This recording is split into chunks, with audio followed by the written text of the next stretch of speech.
একদম পাগলামো বলবে না। আমি সজ্ঞানে সচেতন ভাবে স্বহস্তে প্রমাণ লোপাট করছি। যদি কেউ জিজ্ঞাসা করে বলবে আমাদের বংশে আ দিয়ে কারুর নাম নেই, আর বলবে আমাদের কোনো ছেলেপুলে হয়নি, আমরা এখনো প্ল্যানিং করছি।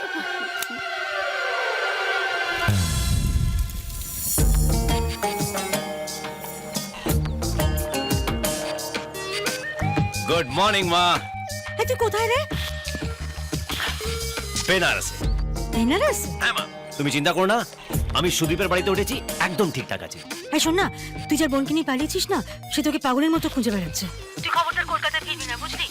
আর শোন না, তুই যখন বেনারসে আছিসই মন্দির দর্শন করে একবার পুজো দিস।